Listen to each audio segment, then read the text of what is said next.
আসসালামু আলাইকুম ভিউয়ার্স, যে যেখান থেকে আমার রান্নার চ্যানেলটি দেখছেন সবাইকে স্বাগতম জানাচ্ছি। আজকে আমি দেখাবো রুই মাছের ভর্তা রেসিপি। আমাদের বড় বড় মাছ খেতে খেতে অনেক সময় দেখা যায় যে মুখে বিষাদ লেগে যায়, তখন ভর্তা করলে একটু ভালো লাগে। দেখুন, এটা হচ্ছে 3 পিস রুই মাছ। এই মাছটাকে আমি কেটে ধুয়ে 20 থেকে 25 মিনিটের মতো ভিজে রেখেছিলাম লেবু এবং লবণ দিয়ে। এখন সুন্দর করে ধুয়েছি। এটার মধ্যে এখন লবণ এবং হলুদ দিয়ে মাখাবো। মাখিয়ে এটাকে সুন্দর করে ভেজে নিব। এখানে দিয়ে দিচ্ছি একটু হলুদ, একটু লবণ। এটাকে ভালোভাবে মাখাবো। তেল দিয়ে দিলাম।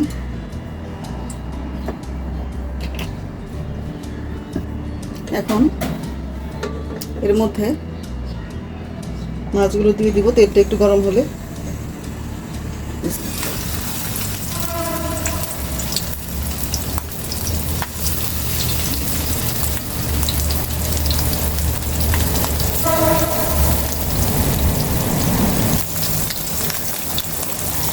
দিয়ে দিচ্ছি।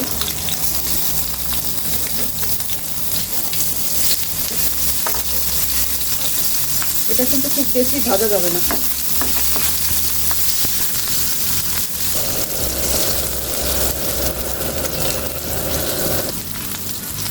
মাছগুলো প্রায় ভাজা হয়ে গিয়েছে। আমি বেশি ভাজবো না, বেশি ভাজলে ভালো লাগবে না খেতে। মাছগুলো এবার আমি তুলে নেব।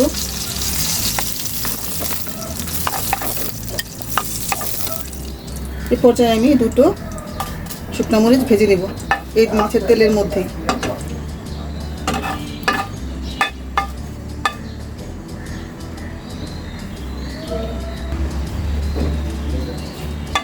ভাজা হয়ে গিয়েছে।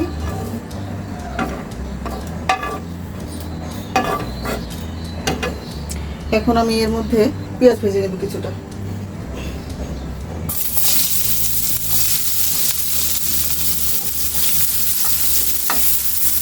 সাথে কিছু কাঁচামরিচ কুচিও দিয়ে দিব। আমি এই ভর্তার মধ্যে শুকনো মরিচ কুচি, কাঁচামরিচ কুচি আমি দুটোই ব্যবহার করি।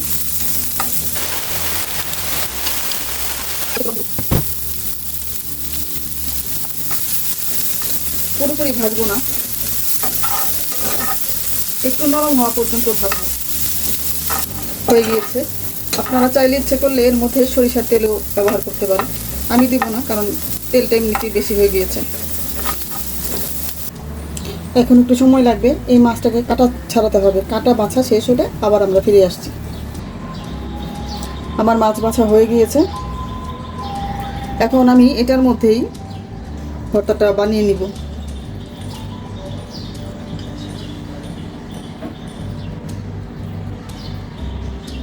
একটু লবণ দিব।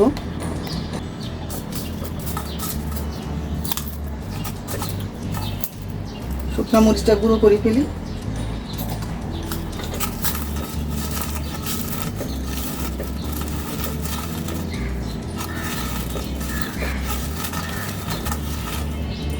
আমি আগেই বলেছি আমি এর মধ্যে সরিষার তেল দিব না, তেলটা বেশি হয়ে গিয়েছে। তো আপনাদের ইচ্ছে হলে আপনারা দিতে পারেন, সমস্যা নেই।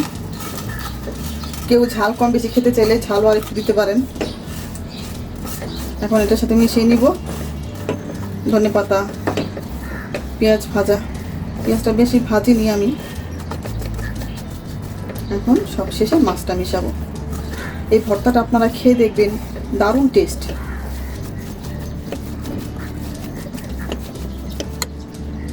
হয়ে গেল আমার রুই মাছের ভর্তা।